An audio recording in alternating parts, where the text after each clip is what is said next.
যখন যাবে ইমানদার প্রশ্ন করবে, আরে আমার তো প্রাণের নবী, সারা জীবন সাক্ষী দিয়ে এসেছি আমার নবী সরকারে মদিনা আল্লাহর প্রিয় বান্দা এবং রাসূল। নবী সম্পর্কে তিনি একদম স্ট্রেট ফরওয়ার্ড ভাবে তিনি উত্তরটা দিয়ে দিবেন। সঙ্গে সঙ্গে গায়েব থেকে আওয়াজ আসবে, আওয়াজ আসতে দেরি আপনি আমি দেখি উপর দিয়ে 3.5 হাত মাটির গড়। হাদিস শরীফের মধ্যে সে যে কবরটা দৈর্ঘ্য এবং প্রস্থে 70 গুণ চওড়া হয়ে যাবে। জোরে জোরে বলেন না সুবহানাল্লাহ। বন্ধুরে আমার, আমার ভাই, আমার বাবারা, আমার মা বোনদেরকে ডেকে ডেকে বলবো, হৃদয়ের জানালা খুলে সবাই শোনো।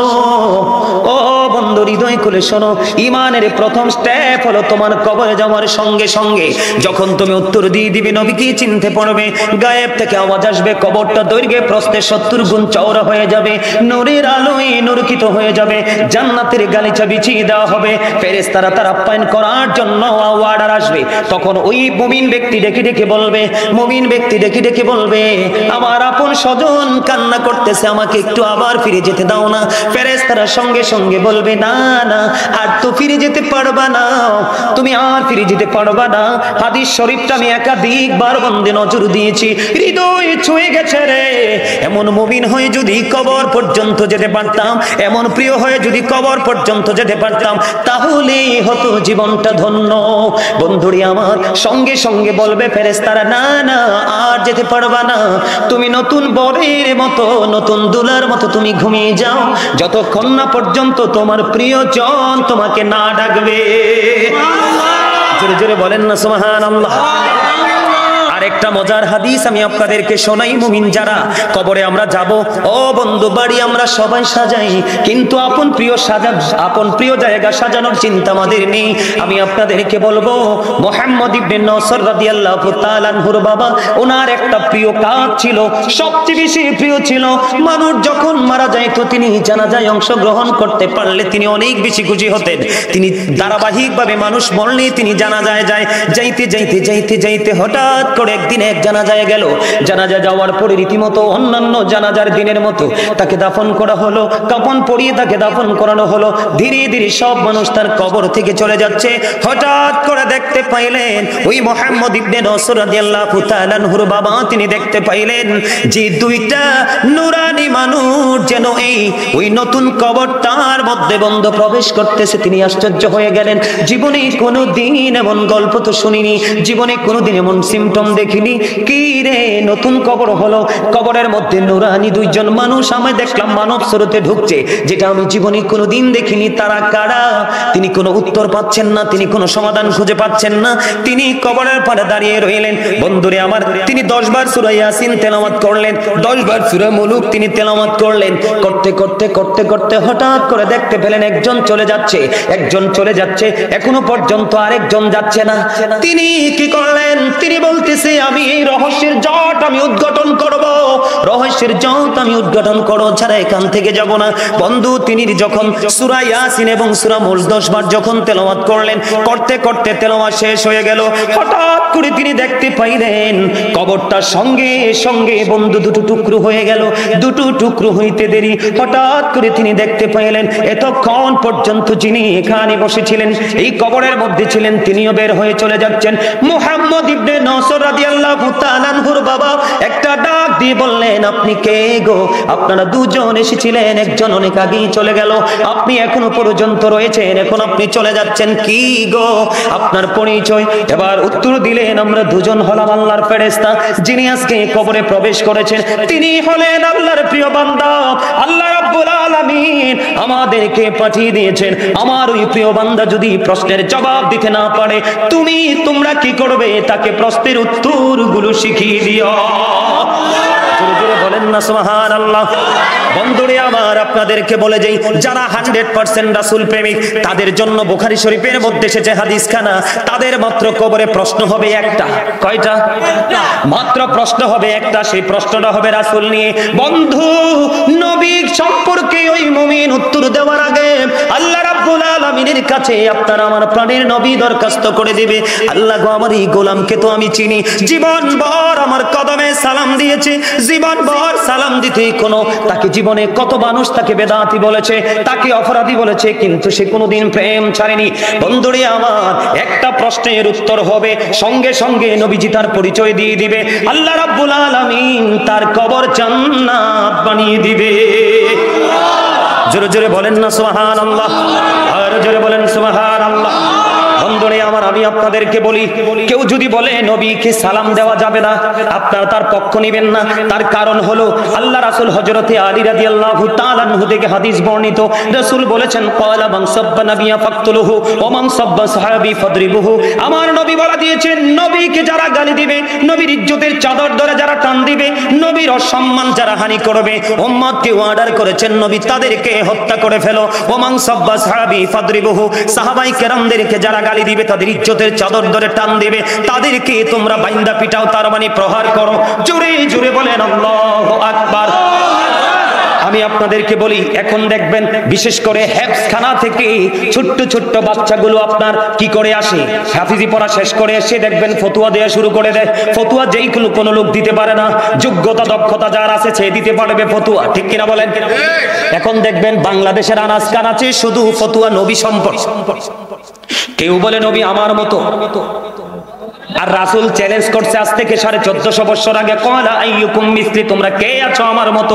বিভিন্ন সময় নবীজি চ্যালেঞ্জ করে দিয়েছেন, নবীজি কখনো আমাদের মতো হতে পারে? কেউ বলে নবী মাটি, নাউজুবিল্লাহ বলেন না। নবী যখন সৃষ্টি হয়নি তখন তো কিছুই হয়নি, নবী সৃষ্টির পরে সব হয়েছে। মাটি বললেও কখনো কি করবেন না? বিশ্বাস করবেন? সাপোর্ট করবেন? করবেন না, করলে ঈমান চলে যাবে। নবীকে দাঁড়িয়ে সালাম দিলে কেউ যদি বলে বেদাত, তার কথা আপনি শুনবেন না, তার সাথে কোনো সম্পর্ক রাখবেন না। নবী সম্পর্কে যার যথাযথ মর্যাদা, যথাযথ ধারণা নেই, নবী সম্পর্কে যার অন্তরে যথাযথ মর্যাদা নাই, সে যদি যত বড় মুফতি হয়, মিশর থেকে যদি পিএইচডি করে আসে, আপনারা তার পিছনে নামাজ পড়বেন না। কারণ রাসূল প্রেম হলো ঈমান, যার ঈমান নাই তার আমলের কোনো ভ্যালু নাই। কথা বুঝেন নামাজ? আল্লাহ বলেছেন ইউদিল্লু বিহি কাসীরা ওয়া ইয়াহদি বিহি কাসীরা। কোরআন দিয়ে আল্লাহ কাউকে হেদায়েত দান করেছেন, কাউকে আবার পথভ্রষ্ট করেছেন। যিনি হেদায়েত প্রাপ্ত ওনার ঠিকানা জান্নাত, যিনি পথভ্রষ্ট ওনার ঠিকানা কোথায়? কথা কয় না, কোথায়?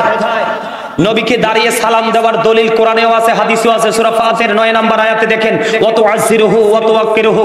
আল্লাহ বলেছেন help him and respect him, তোমরা আমার হাবিবকে সাহায্য করো এবং সম্মান করো। জোরে জোরে বলেন না সুবহানাল্লাহ, আরো জোরে বলেন না সুবহানাল্লাহ। বন্ধুরে আমার, নবীকে ভালোবেসে কেউ যদি জুমার দিনে মাত্র 80 বার যদি দরুদ পড়তে পারো, 80 বছরের সগীরা গুনাহ আমার আল্লাহ মাফ করে দেয়। তাহলে নবীকে ভালোবাসলে লাভ না লস? আরো জোরে বলেন। আমি একটা হাদিস বলবো রেফারেন্স দিয়ে বন্ধু। হাদিসের রাবি হলেন হযরতে আনাস রাদিয়াল্লাহু তাআলা আনহু। আপনার আমার প্রাণের নবী, দু জাহানের বাদশা নবী, তিনি পবিত্র জবান মোবারক দ্বারা তিনি বলেছেন, কেউ যদি রাসূলকে ভালোবাসিয়া প্রতিদিন যদি 1000 বার যদি রাসূলকে ভালোবেসে দরুদ পড়তে পারে, আমার নবী বলেছেন সে জান্নাত না দেখা পর্যন্ত তার মরণ হবে না। হাদিস এসেছে দাইলামি শরীফের মধ্যে। তাহলে নবীকে ভালোবাসার দরকার আছে না নাই? আপনি যদি মনে করেন আমার কবরে যেতে হবে গো, তাহলে এই রাসূলকে ভালোবাসতে হবে। রাসূল ছাড়া কোনো উপায় নাই। যে ইমামের অন্তরে নবীর প্রেম নাই, সে যত বড় কোটিপতি হোক, সে যত বড় প্রভাবশালী পাওয়ার তার থাকুক না কেন, গোপনে নীরবে তাকে বয়কট করবেন। বলে হুজুর কেন? এটা আমার বানানো কথা নয়, আল্লাহ রাসূলের হাদিস থেকে আমি কালেক্ট করেছি বন্ধু। রাসূল বলেছিল ইয়াকুম ও ইয়াহুম লা ইউদিল্লুনাকুম ওয়া লা ইফতিনুনাকুম। রাসূল বলেছেন তোমরা তাদের থেকে দূরে থাকো, তাদেরকেও তোমাদের থেকে দূরে রাখো। কেন গো? তাদের কাছে মিশলেই তোমরা পথভ্রষ্ট হবে, ফিতনায় পড়বে। তারা যেন তোমাদেরকে পথভ্রষ্ট করতে না পারে, ফিতনায় ফেলতে না পারে। তারা মিষ্টি মিষ্টি কথা বলে তোমাদের কাছে আসবে তোমার ঈমান চুরি করার জন্য। কারণ আল্লাহর হাবিব সরকারে মদিনা তিনি বলে দিয়েছেন বন্ধু, কিয়ামতের পূর্ব করে পৃথিবীর বুকে সবচেয়ে নিকৃষ্ট মানুষ হবে কিছু কথিত মৌলবী, যাদের সিনায় নবীর প্রেম থাকবে না, আহলে বাইতের প্রেম থাকবে না, কোরআন হাদিসের সঠিক জ্ঞান থাকবে না। তাদের কথার দ্বারা সাধারণ মানুষ বিভিন্ন দলে দলভুক্ত হয়ে যাবে। এই মৌলবীগুলোই হলো কিয়ামতের আলামত। জোরে জোরে বলেন নাউজুবিল্লাহ। এখন আছেন আমাদের মাঝে? আরো জোরে বলেন না কেন? আছে না নাই? আমি এই দিকে থাকবো না, এবার আমি পজিটিভ নেগেটিভ দিকে যাব। মুনাফিককে যখন প্রশ্ন করা হয়, মুনাফিকরা দেখবেন বলবে নবী আমরারই তো মতো। কথা কন না, নবীকে কখনো আমাদের মতো হতে পারে? আরো জোরে বলেন। ছোট্ট একটা হাদিস শরীফ আমি আপনাদেরকে শোনাই, তারপরে আমি নেগেটিভ দিক নিয়ে একটু আলোচনা করব, যেহেতু কবরে যাব। বন্ধুরে আমার, খন্দক যুদ্ধের সময় আপনার আমার প্রাণের নবীকে দাওয়াত দিলেন হযরতে জাবের।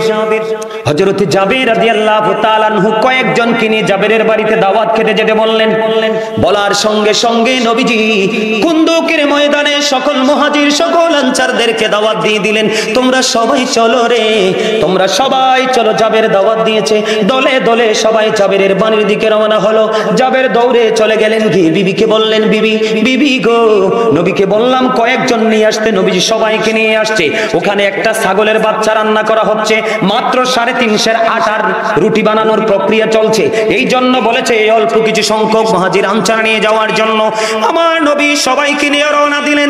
যাইতে যাইতে যাইতে যাইতে সবাই যখন চলে গেল, নবীজি বললেন রুটির খামিরটা নিয়ে আসো, ঢাকনাটা সরাইও না। ঢাকনাটা সরালেন না, রুটির খামির যখন নিয়ে আসলো, নবীজি রুটির খামিরের মধ্যে থুতু মোবারক দিয়ে দিলেন। জোরে জোরে কন্যা সুবহানাল্লাহ। ঢাকনা সরাইও না, গোস্তের পাতিল আমার কাছে নিয়ে আসো। এবার নিয়ে আসা হলো, নবীজি ওই গোস্তের পাতিলের মধ্যে বন্ধু থুতু মোবারক নিক্ষেপ করে দিলেন। এবার বললেন রান্না চালাইতে থাকো, রুটি বানাইতে থাকো।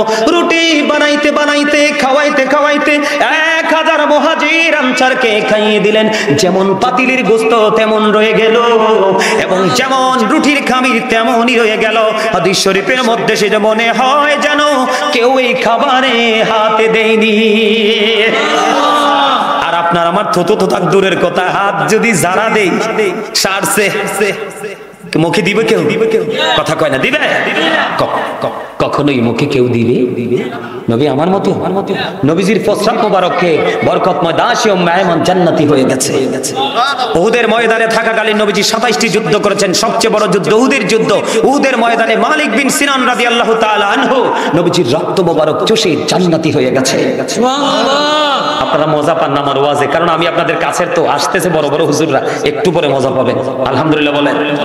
আরো জোরে আরেকটু মহব্বতে। খবর কি খারাপ লাগে? এবার আসেন বন্ধু, মুনাফিক যারা নবী সম্পর্কে উল্টাপাল্টা মন্তব্য যারা করেছে তাদের অবস্থাটা কেমন হবে?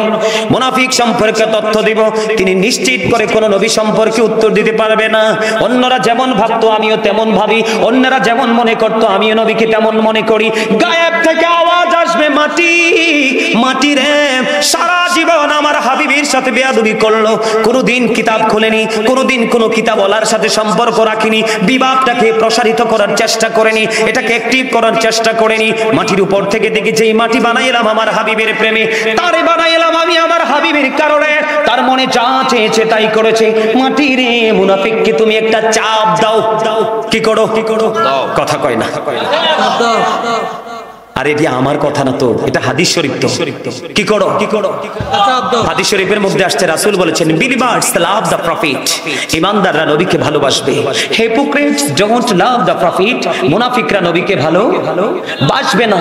এই মুনাফিক সম্পর্কে আল্লাহ বলেছেন ইন্নাল মুনাফিকিনা ফিদ দারকিল আসফানি মিনান নার। হুজুর আসেনিও আছে, আপনি কতুর কন্যা, তারা তো মনে করবো আমারটি হেসান আমিসা, এর লাগি তারা কথা কয় না, বুঝছেন নি? আল্লাহ কইতেছে ইন্নাল মুনাফিকিনা ফিদ দারকিল আসফানি মিনান নার। আল্লাহ বলেছেন the hypocrites will be in the lowest place of hell, মুনাফিকরা জাহান্নামের একেবারে লোকাল যে জায়গাটা একেবারে নিকৃষ্ট সেই জায়গায় তার ঠিকানা। নাউজুবিল্লাহ কন্না। আমরা কি ইমানদার হব না মুনাফিক? আল্লাহ পেতে হলে স্টেশন দেখিয়ে দিয়েছে, আল্লাহ কয় মদিনায় যাও। মদিনায় যাইতে হলে তো টিকিট লাগবে, মদিনা ওয়ালার কাছে যাও। সুবহানাল্লাহ বলেন না। আল্লাহ বলবে মুনাফিককে মাটি রে একটা খেলা দেখায়া দাও। আল্লাহ কি করব? মাটিরে আল্লাহ বলবে একটা চাপ দাও। এমন ভাবে চাপ দিবে বন্ধু, তার লাইফ পুরো ফিউচার বরবাদ হয়ে গেল, একেবারে ব্ল্যাক হয়ে গেল, ঘোর অন্ধকার হয়ে গেল। মাটি যখন চাপ দিবে বন্ধু, চাপের সঙ্গে সঙ্গে ও বন্ধু একটা হাড়ের ভিতর আরেকটা হাড় ঢুকে যাবে, চিৎকার করে কান্না করতে থাকবে। আল্লাহ বলেছে আমি বলেছিলাম আমার পাগলদের সাথে যুক্ত হও। পাগল কারা? আল্লাহ বলেছেন join with my dear people come to my paradise. আল্লাহ বলেছে join with my dear people, আমার প্রিয় লোকেদের সাথে যুক্ত হও, কাম টু মাই প্যারাডাইস, আমার জান্নাতে চলে আসো। আল্লাহর কোরআনের ভাষাটা হলো এমন, আল্লাহ বলেছেন ফাদখুলি ফি ইবাদি ওয়াদখুলি জান্নাতি। জোরে জোরে বল আল্লাহু আকবার। এই জন্য আপনাদেরকে বলে দেই বন্ধু, বড় দাড়ি দেখলে, বড় পাগড়ি দেখলে পাগল হবেন না। তার সিনায় নবীর প্রেম আছে কিনা, সে একুরেট কিনা। ও বন্ধু, এইরকম আলেম দেখে তার পিছনে নামাজ পড়বেন, তার সাথে প্রেমের ডুরি লাগাবেন। আল্লাহ বলেছেন তার সাথে যুক্ত হও, ওয়াদখুলি জান্নাতি, আমার জান্নাতে চলে আসো। আল্লাহ রাব্বুল আলামিন বলবে চাপ দাও, চাপ দিতে দেরি, মাটি এমন ভাবে চাপ দিবে বন্ধু, একটা হাড়ের ভিতর আর একটা হাড় ঢুকে যাবে, চিৎকার করবে, হাহাকার শুরু করবে, কোনো উপায় খুঁজে পাবে না। আল্লাহ আগে জানিয়ে দিয়েছেন লা ইয়ামুতু, people will not die that day, সেদিন মানুষের মরার সুযোগ নাই।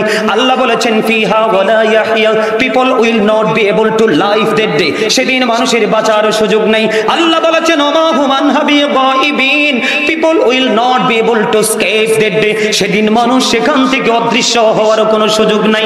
বাঁচতেও পারবেন না, মরতেও পারবেন না, পালাতেও পারবেন না, করবেনটা কি? ওখানে কিন্তু কর্ম লুকাইতেও পারবেন না। কি করতে পারবেন না? কর্ম কিন্তু লুকাইতেও পারবেন না। হুজুর লুকাইতে পারবো না।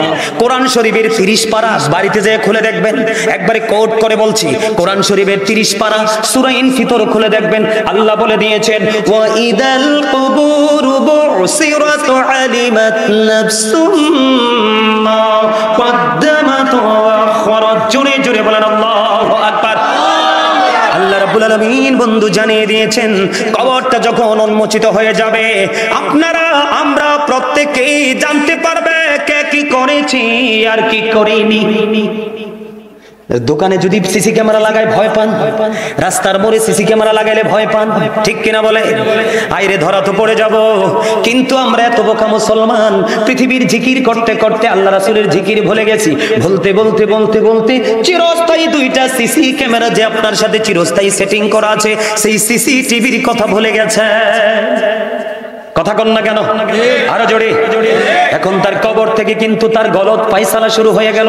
শুধু কষ্ট আর কষ্ট বন্ধু। কষ্টটা কেমন হবে জানেননি? জান্নাতীদের এক ধরনের খাবার বরাদ্দ। আপনি মনে কইরেন না যারা জান্নাতী তারারে শুধু ঘুম পাড়াইয়া রাখবে। আল্লাহ বলেছেন ইনদা রাব্বিহিম ইউরযাকুন, আল্লাহ প্রিয়দের জন্য জান্নাতি খাবার বরাদ্দ করে রাখছে। কথা কয় না কেন? কি? আর পাপীদের জন্য ওই যে কবর মনে করছেন কেউ দেখতো না, সব ওপেন করে দেওয়া হবে, সব কিছু উন্মোচিত করা হয়ে যাবে। ও বন্ধু, পাপীরা যখন পানির তৃষ্ণা লাগবে পানি পানি করবে বন্ধু। আল্লাহর হাবিব সরকারে মদিনা বলেছেন প্রস্তুত থাকো, মাথা দিয়ে উত্তপ্ত গরম পানি ঢেলে দেওয়া হবে, এটা থেকে 2 পায়ের মধ্যখান দিয়ে লিকুইড হয়ে ম্যাঙ্গো জুসের মতো সব কিছু গলে গলে বের হয়ে যাবে। ওই যে বলেছি লা ইয়ামুতু, মরতে পারবা না, ফিহা ওয়ালা ইয়াহইয়া, তুমি বাঁচতেও পারবা না, ওমা হুম আনহা বিগাইবিন, তুমি পালাতেও পারবা না। জোরে জোরে বলেন না আল্লাহু আকবার। এখান থেকে আমি বের হয়ে গেলাম, পাপীদের জন্য কোরআনে পাইলাম একটা খবর। বন্ধুরে আমার, কোরআন শরীফের মধ্যে এসেছে পাপীদের জন্য, নবীর দুশমনদের জন্য, পৃথিবীতে যারা সুদ খায়, ঘুষ খায়, মদ খায়, ইয়াবা খায়, ট্যাবলেট খায়, অন্যায় অপরাধের সাথে যুক্ত আছে, ওই সমস্ত মানুষগুলোর জন্য আল্লাহ রাব্বুল আলামিন একটা খাবার বরাদ্দ করে রেখেছে। সেই খাবারটার নাম হলো বন্ধু জাক্কুম। আপনার ইতিপূর্বে শুনছেন কিনা জানি না, জাক্কুম এই জায়গাটার এটার নাম কি? এই জায়গাটা এটা কার? কথা বলেন। আর স্টেজ না, এটাকে এমনি নরমালি। আরে আমার কথা বলেন, জায়গাটা কার? এক ভাগিনা, যেই হোক একজন ভাগিনা এই মাঠটা কিনেছে। এই মাঠটার মধ্যে যদি এই মুহূর্তে একটা ফোঁটা জাক্কুম পড়ে, কয় ফোঁটা? শুধু আপনাদের কি পাপীদের জন্য কি বরাদ্দ আছে সেটা বোঝানোর জন্য বলেছি। এই বাগিনার এই মাঠটার মধ্যে যদি পাহাড়পুরের জমিনে, পশ্চিম পাড়ার জমিনে এই মুহূর্তে যদি একটা ফোঁটা জাক্কুম যদি পড়ে, গোটা পৃথিবীর মাটি তাৎক্ষণিকভাবে বন্ধু বিষাক্ত হয়ে যাবে। কিয়ামত পর্যন্ত সয়েল টেস্ট করে বন্ধু পৃথিবীর কোন মানুষ গবেষণা করে এই পৃথিবীর মাটিতে কোনোদিন কোনো ফসল উৎপাদন করতে পারবে না। এত বিষাক্ত খাবার ওই জাহান্নামী পাপীদের জন্য বরাদ্দ করা আছে। জোরে জোরে বলেন না নাউজুবিল্লাহ। এবার আমি যাব হাদিস শরীফে। আল্লাহর হাবিব সরকারে মদিনা তিনি বলে দিয়েছেন, ও পাপীরা তোমরা সাবধান হয়ে যাও, সাবধান হয়ে যাও, কারণ পৃথিবীতে ভিক্ষুক হলে কেউ না কেউ তোমাদেরকে সাহায্যের হাত বাড়িয়ে দিবে রে, কিন্তু তুমি যদি কবরে যদি ভিক্ষুক হও, ওখানে সাহায্য দেওয়ার কেউ নেই। আমি আগে আপনাদেরকে বলেছি, অন্যায় করেন ছেলে মেয়ের জন্য, অন্যায় করেন বিল্ডিং বানানোর জন্য, অন্যায় করেন গাড়ি কেনার জন্য, অপরাধ করেন পাশের জমি কেনার জন্য, এইটাই তো স্বাভাবিক। কথা কয় না, দেখি ভুল কথা। আমরা টাকার পাহাড় করি কি জন্য? কিছু না কিছু করার স্বপ্ন নিয়েই তো করি। কথা কয় না। আল্লাহ কোরআন শরীফের 19 পারা মনে রাখবেন, কোরআন শরীফের 19 পারা সূরা শুআরা 88 নম্বর আয়াতের ছোট্ট আয়াত। আল্লাহ বলেছেন, ইয়াউমা লা ইয়ানফাউ মালু ওয়ালা বানুন। ও বন্ধু, ওই কিয়ামতের দিন আপনার উপার্জিত ধন সম্পদ সন্তান কোনো কাজে আসবে না। কার জন্য করছেন? আল্লাহর হাবিব সরকারে মদিনা তিনি বলে দিয়েছেন, জাহান্নামী পাপী অপরাধীদের জন্য আরেকটা খাবার বরাদ্দ আছে। ইয়া রাসূলুল্লাহ, ইয়া হাবিবাল্লাহ, নবী গো, ও প্রাণের নবী, এই খাবারটা কি? আল্লাহর হাবিব বলেছেন, এই খাবারটা হলো তিনাতুল খাবাল। ইয়া রাসূলুল্লাহ, ইয়া হাবিবাল্লাহ, তিনাতুল খাবাল মানেটা কি? আমার নবী বলে দিয়েছেন, এই তিনাতুল খাবালটা হলো আরেকটা জাহান্নামীর নিংড়ানো রক্ত অথবা পুঁজ। বুঝেন নাই মনে হয়? রক্ত পুঁজ ফোড়া হয় না, অ্যাক্সিডেন্ট হলে পচে যায় না, গলে যায় না, অপারেশন থিয়েটার নিলে অনেক সময় পচা গলা কাঁচা কাটা করে ওপেন হার্ট সার্জারি বা বিভিন্ন ধরনের সার্জারি হয় না? এইরকম। এটা তো জাস্ট পৃথিবীটা, কিন্তু ওটা তো অত্যন্ত ভয়ঙ্কর হবে। রক্ত পুঁজ খেতে দেওয়া হবে, কিন্তু লা ইয়ামুতু, মরতে পারবেন না, ফিহা ওয়ালা ইয়াহইয়া, বাঁচতেও পারবেন না, ওমা হুমান হাবি গায়িবিন, পালাবারও সুযোগ। আরে মিয়া এদিকে তাকান, দোষ কাকে দিবেন? সিসি ক্যামেরা দুইটা আছে, এক। 2 নাম্বার হলো কোরআন শরীফের সূরা ইউনূস 44 নম্বর আয়াত খুলে দেখেন, আল্লাহ স্পষ্ট করে বলে দিয়েছেন, ইন্নাল্লাহা লা ইয়াজলিমুন নাসা শাইয়্যা ওয়ালাকিন্নান নাসা আনফুসাহুম ইয়াজলিমুন। আল্লাহ বলে দিয়েছেন, আল্লাহ আল্লাহর বান্দার উপর জুলুম, অত্যাচার, কথা কন না কেন? আল্লাহ স্ট্রেট ভাবে বলে দিয়েছেন, আল্লাহ আল্লাহর দাসের উপর অত্যাচার। তার মানে কে করে? বান্দা নিজেই নিজের উপর অত্যাচার। আর অত্যাচারী সম্পর্কে আল্লাহ কি বলেছেন? আল্লাহু লা ইউহিব্বুজ জালিমিন। আল্লাহ বলেছেন অত্যাচারীদেরকে আল্লাহ পছন্দও করেন না, ভালো বাসেন না। আল্লাহ বলেছেন ওমানিজ জালিমিনা মিন আনসার। জালেমরা যখন বিপদে পড়বে, আল্লাহ বলেছেন জালেমদের জন্য সাহায্যকারীও নাই। কি করবেন সেদিন? এত দুঃখ, এত যন্ত্রণা, এত কষ্ট, এত দুর্দশা, এত প্রতিকূল অবস্থা কেমন করে মোকাবেলা করবেন? সবচেয়ে কম আযাব হলো আগুনের এক জোড়া জুতা। এটা কি পৃথিবীর আগুনের মতো? না। আল্লাহর হাবিব বলে দিয়েছেন বন্ধু, হযরতে আবু হুরায়রা রাদিয়াল্লাহু তাআলা আনহু থেকে হাদিস কানা বর্ণিত, আমার নবী আপনার নবী জানিয়ে দিয়েছেন বন্ধু, জাহান্নামের আগুনটাকে 1000 বছর তাপ দেওয়া হয়েছে, আগুনের রং হয়ে গেছে বন্ধু লাল। আরো 1000 বছর তাপ দেওয়া হলো, আগুনের রং হয়ে গেল সাদা। আরো 1000 বছর তাপ দেওয়া হলো রে, আগুনের রং হয়ে গেছে বন্ধু কালো। এক এক করে 3000 বছর আগুনটাকে তাপ দেওয়া হলো। এই আগুন প্রস্তুত করা আছে পাপীদের জন্য। কার জন্য? কথা বলেন, কার জন্য? পাপীদের জন্য। সম্মানিত উপস্থিতি, আমি আর আলোচনা করব না, আমার সময় একেবারে শেষ। আমি আজকে ছোট্ট একটা পবিত্র কালামে হাকিম থেকে ছোট্ট একটা আয়াত তেলাওয়াত করেছি। আল্লাহ রাব্বুল আলামিন বলেছেন, ইয়া আইয়ুহাল্লাযীনা আমানু কু আনফুসাকুম ওয়া আহলিকুম নার। আল্লাহ বলেছেন, O believers, save yourself and your families from the fire. আল্লাহ রাব্বুল আলামিন ঈমানদারকে ডেকে বলেছেন, তুমি জাহান্নাম থেকে বাঁচো এবং তোমার পরিবারকেও জাহান্নাম থেকে বাঁচাও। আপনি বাঁচবেন এবং বাঁচাবেন। বাঁচতে হলে আপনাকে প্রথমত হতে হবে ঈমানদার, তারপরে আপনি মিজানের পাল্লার জন্য প্রস্তুত করতে হবে আমল, তারপরে আপনি হবেন সঠিক আল্লাহর প্রিয় গোলামদের অন্তর্ভুক্ত। আমি আপনাদেরকে বলে দেই, শুধু ঈমান দিয়ে আপনি সফল হতে পারবেন না, তার কারণ আপনাকে আমলও লাগবে। কারণ আপনার একটা স্টেপ না, অনেকগুলো স্টেপ আপনাকে অতিক্রম করতে হবে। এই কি করতে হবে? আল্লাহ রাব্বুল আলামিন বলে দিয়েছেন, আল্লাযীনা আমানু, যারা ঈমান এনেছে, ওয়া কানু ইয়াত্তাকুন, এবং তাকওয়া অবলম্বন করেছে, লাহুমুল বুশরা, তাদের জন্য সুসংবাদ ফিল হায়াতিদ দুনিয়া, দুনিয়ার জীবনে, অফিল আখিরা এবং পরকালের জীবনে। এখানে দুটো বিষয় অত্যন্ত লক্ষণীয়। প্রথমত আপনাকে হতে হবে, আমাকে হতে হবে ঈমানদার, তারপরে হতে হবে আমাদের সিনার মধ্যে ঢুকাতে হবে ভয়। কি তাকওয়া। আল্লাহ বলেছেন, O believers you fear me. ঈমানদারদেরকে ডেকে বলেছেন তোমরা আমাকে কি করো, ভয় করো। আল্লাহ ভয় করলে লাভ হবে, আল্লাহ উইল ফরগিভ ইউ। আল্লাহ কথা দিয়েছে আপনার আমার জীবনের গুনাহগুলো ক্ষমা করে দিবে। যার অন্তরে ভয় নেই, যার অন্তরে তাকওয়া নেই, যার অন্তরে চিন্তা নেই, তার কাছে কখনোই নেগেটিভ এন্ড পজিটিভ কে কম্পেয়ার করার মতো তার সেই সেন্স এবিলিটি নেই। কথা কি আমার বুঝে আসে আপনাদের? যেটা আমি বলতে চেয়েছিলাম, আমরা কিন্তু অনেক বেশি প্রাউড ফিল করতে পছন্দ করি, তার মানে অহংকার করতে পছন্দ করি। হাদিস শরীফের মধ্যে এসেছে, যেহেতু আজকে কবরবাসীর স্মরণে আজকের এই মাহফিল, সম্মানিত উপস্থিতি, কবরে সবাইকে যেতে হবে। ধনী বলেন গরিব বলেন কেউ কিন্তু বেঁচে থাকতে পারবে না। এখন কবরে যাওয়ার যে প্রক্রিয়াটা, এই প্রক্রিয়াটা করার জন্যই আমি এখানে এসেছি। দেহ এবং আত্মা, দেহ এবং কি আত্মা, দুটো কিন্তু আলাদা জিনিস। দুটো কি আলাদা জিনিস। একটা হলো দেহ আর একটা হলো আত্মা। আপনার আমার মাঝে যখন আত্মাটা ছিল না, তখন কিন্তু আপনি আমিও ছিলাম না। তখন আপনি আমি ছিলাম কোথায়? বাবা মায়ের মাঝে। কোথায়? যখন বাবা মায়ের মাধ্যমে মায়ের উদরে আপনার আমার যখন আকৃতিটা তৈরি হলো, তখন কিন্তু রূহের জগৎ থেকে আত্মাটাকে ট্রান্সফার করে আপনার মায়ের উদরে দেওয়া হলো। তখন আপনি আমি মানুষ রূপে এসেছি।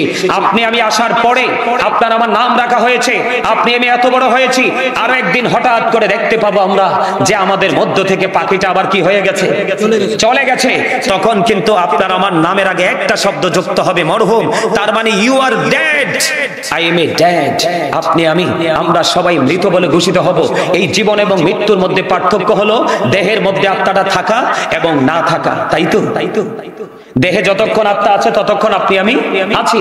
দেহে যখন আত্মা থাকবে না, তখন কিন্তু আপনার আমার নামের আগে শুনতে পাবেন dead body. She is dead and she is dead, he is dead and she is dead. নারী এবং পুরুষের বডি সম্পর্কে আমরা এইভাবে কম্পেয়ার করি, কিন্তু জীবনে অনেক শুনেছি ডেড বডি, কিন্তু ডেড সোল জীবনে কোনোদিন আমরা শুনি নাই। কারণ আত্মার কোনো ক্ষয় নেই, আত্মার কোনো বিনাশ নেই, আত্মার কোনো মরণ নেই। হুজুর এখানে কেন আসলেন? এখানে আসার কারণ হলো আপনার আমার কিন্তু এখান থেকে যখন মরণ নামক শব্দ যুক্ত হয়ে আপনি আমি যখন ফিউচারের কথা বলে না, আরো জোরে বলেন না, কবর জোরে বলে, আরে আরো জোরে কথা বলতে পারেন না? আপনারা অসুস্থ? হ্যাঁ, সুস্থতা আর সুস্থতার অসুস্থতা কাকে বলে বুঝে? যার অন্তরটা সুস্থ তিনি হলেন সুস্থ, আর যার দেহটা সুঠাম কিন্তু অন্তরটা মরে গেছে সে কিন্তু আসলে সুস্থ নয়। যিনি জিকির করতে পারে তিনি হলো জিন্দা, আর যিনি জিকির করে না তিনি হলেন মুর্দা। যিনি জিকির করেন তিনি হলেন জাকের, যিনি জিকির করে না তিনি হলেন গাফেল। আল্লাহ গাফেলদের জন্য তো নিয়ামত রাখেনি, রেখেছেন সব জাকেরদের জন্য। এটা হলো রুহের বাজার। এটা কিসের বাজার? এই বাজার কিন্তু দেহের খাবার যে কোনো জায়গায় গেলে পাওয়া যায়, কিন্তু রুহের খাবার যে কোনো জায়গায় গেলে পাওয়া যায় না। রুহের বাজার করতে হলে রুহানিয়াতের বাজারে যেতে হয়, আর সেই বাজার হলো হক্কানি আলেম, হক্কানি আল্লাহর ওলিদের দরবার। সুবহানাল্লাহ বলবেন না? আরো জোরে, আরো জোরে। এখন আপনি আমি যে কবরে যাবেন, আপনি আমি তো সারা জীবন মানুষকে শুধু কবরে রেখে এসেছি। সবাই দেখেছি 3.5 হাত মাটির ঘর। এখন এই ঘরের ভিতরের আচরণ সম্পর্কে কি আপনারা জানেন? জানেন না? বন্ধুরে আমার, আমার নবী আপনার নবী, দো জাহানের বাদশা নবী, সরকারে মদিনা, ইমামুল মুরসালিন, রাহমাতাল লিল আলামিন, তিনি বলে দিয়েছেন বন্ধু, আল কবরু রাউজাতুম মির রিয়াদিল জান্নাতি আও হুফরাতুম মিন হুফারিন নার। আপনার আমার প্রাণের নবীর পবিত্র জবান মোবারক দ্বারা তিনি বলে দিয়েছেন কবরটা জান্নাতের একটা বাগান হবে, জাহান্নামের একটা গর্ত হবে। বন্ধু, যারা জীবনভর শুধু জিকির করেছো তাদের জন্য হবে কবর জান্নাত, আর যারা জিকির করতে পারোনি তাদের জন্য কবর হয়ে যাবে জাহান্নাম। যারা ঈমানদার হয়েছো তাদের জন্য কবর হবে জান্নাত, আর যারা ঈমানদার হতে পারোনি 100% তাদের জন্য কবর হবে জাহান্নাম। আল্লাহর হাবিব বলে দিয়েছেন, আল্লাহর হাবিবের কথা সত্য না মিথ্যা? সত্য। বিন্দু পরিমাণ সন্দেহ করলে আপনার আমার ঈমান থাকবে না। কোন বেঈমান কোন মুসলমানের বক্তব্য নয়। বেঈমান কাফের সম্পর্কে আল্লাহ বলেছেন ইন্নাল কাফিরিনা কানু লাকুম আদুওয়াম মুবিনা। আল্লাহ বলেছেন the heretics are the eternal enemy of the believers. ঈমানদারদের প্রকাশ্য শত্রু হলো বেঈমানেরা, প্রকাশ্য দুশমন হলো বেঈমানেরা। আল্লাহ রাব্বুল আলামিন ইনশিওর করে দিয়েছেন। তারপরেও বেঈমান কাফেরেরা বলেছেন হযরত মুহাম্মদ সাল্লাল্লাহু আলাইহি সাল্লাম was born in Arab country. His father's name was Abdullah, his mother's name was Amina. His father said died before he was born. He lost his mother in his childhood. He was very truthful. আপনার আমার নবী ছিলেন শ্রেষ্ঠ সত্যবাদী। জোরে জোরে বলেন আল্লাহু আকবার। এটা ইহুদিদের বক্তব্য। সম্মানিত উপস্থিতি, লজ্জাজনক কথা হলেও সত্য। আমেরিকার গবেষক মাইকেল এইচ হার্ট তিনি বক্তব্য দিয়েছেন। 100 জন প্রভাবশালীর তালিকা তিনি করেছেন। এখানে তিনি বক্তব্য দিয়েছেন the 100 A ranking of the most influential person in the history. তিনি বলে দিয়েছেন যে 100 জন প্রভাবশালীর তালিকার মধ্যে ইনফ্লুয়েন্সিয়াল দ্বারা তিনি সবচেয়ে বেশি প্রভাবশালী হিসেবে আখ্যায়িত করেছেন আপনার আমার নবীকে। আপনার আমার প্রাণের মুর্শিদ, সবার কাছের মানুষ ডক্টর আহমদ পেয়ারা বাগদাদি। আমি তখন ছোট ছিলাম, আমার ছোট রেখেই তিনি চলে গেলেন। ওনার এই বরকতময় হাত আমার এই মাথায় 3 বার লেগেছে। সর্বপ্রথম জীবনে ফকিরবাজার হাই স্কুলে উনি আমাকে একটা কিতাব দিয়েছিলেন, হাতে দোয়া করে দিয়েছিলেন 3 বার। মারহাবা বলেন। ডক্টর আহমদ পেয়ারা বাগদাদি ওনার কিতাবের মধ্যে অত্যন্ত চমৎকার ভাবে তিনি বলেছেন of all the great religious personalities of all prophet Muhammad রাসূলুল্লাহ সাল্লাল্লাহু আলাইহি সাল্লাম ওয়াজ দ্য মোস্ট সাকসেসফুল।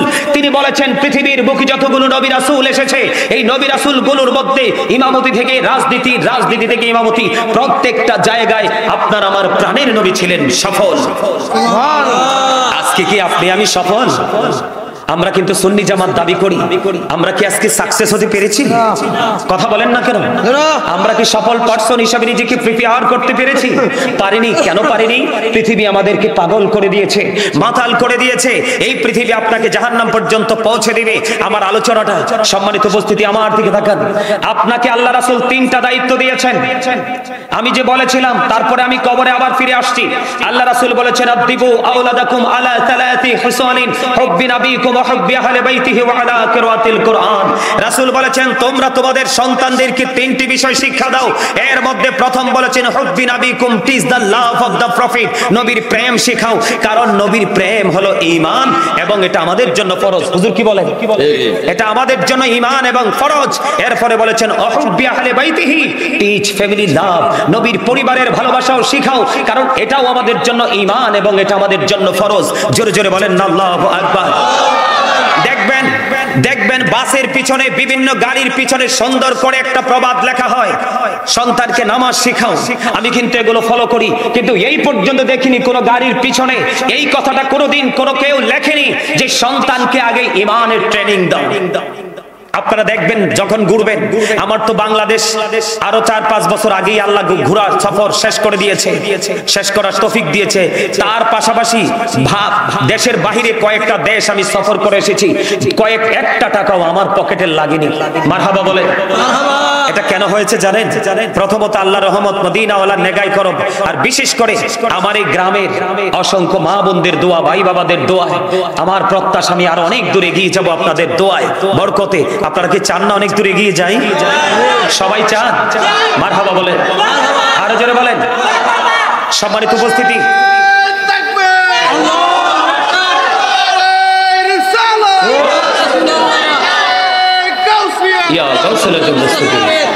পবিত্র ঈদে মিলাদুন নবী। বসেন, আমার কথা আপনারা বুঝতেছেন? কথা বলেন না কেন? আপনি আগে সন্তানকে রাসূল প্রেম শিখাতে হবে, কারণ আল্লাহ বলেছেন মাইয়ুতির রাসূলা ফাকাদ আতাল্লাহ। আল্লাহ বলেছেন হি হো অবিস দ্য অ্যাবস্টিল অবিস আল্লাহ। যেই ব্যক্তি রাসূলের নির্দেশ মানলো সে যেন আল্লাহর নির্দেশ মানলো। রাসূলকে মানলেই আল্লাহ মানা হয়ে যায়। ইহুদি খ্রিস্টানদের একটা ধর্মগ্রন্থ আছে, সেটার নাম হলো দ্য ওল্ড ও নিউ টেস্টামেন্ট। এই তাদেরই কিতাব দ্বারা তারা প্রমাণ করতে চেয়েছেন he that loveth not knoweth not God for God is love. তারা বলেছেন যেজন প্রেম করে না সেজন আল্লাহকে জানে না, ফর গড ইজ লাভ, আল্লাহই প্রেম। কিন্তু নো, আল্লাহ রাব্বুল আলামিন বলেছেন নো, সে বলুন ইফ ইউ ডু লাভ আল্লাহ, যদি তোমরা আল্লাহকে ভালোবেসে থাকো, ফলো মি মুহাম্মদ সাল্লাল্লাহু আলাইহি সাল্লাম, মুহাম্মদ সাল্লাল্লাহু আলাইহি সাল্লামের অনুগত হয়ে যাও, আল্লাহ উইল লাভ ইউ, আল্লাহ তোমাদেরকে ভালোবাসবে, এন্ড ফরগিভ ইউর সিনস, আল্লাহ তোমাদের জীবনের গুনাহগুলি ক্ষমা করে দিবে। জোরে জোরে কন্না আল্লাহু আকবার। বলে হুজুর আল্লাহ কি ইংলিশে বলেছেন? না, আল্লাহ ইংলিশে বলেনি, ইংলিশ কবিরা তাদের ভাষায় তারা রচনা করেছেন, ট্রান্সলেট করেছেন। আল্লাহ বলেছেন কুল ইন কুনতুম তুহিব্বুনাল্লাহ ফাত্তাবিউনি ইউহিব্বুকুমুল্লাহ ওয়া ইয়াগফির লাকুম যুনুবাকুম আল্লাহু গফুরুর রহিম। জোরে জোরে বলেন আল্লাহু আকবার। আরে জোরে বলেন আল্লাহু আকবার। আমি আপনাদেরকে বলতে চাই, আপনারা আমার কাছের মানুষ, এত কাছের মানুষ যেটা কখনোই আপনাদেরকে চাইলেও দূরে ঠেলে দেওয়া যাবে না, এবং আপনারাও চাইলে আমাকে দূরে ঠেলে দিতে পারবেন না। পারা যায়? কখনো সম্ভব?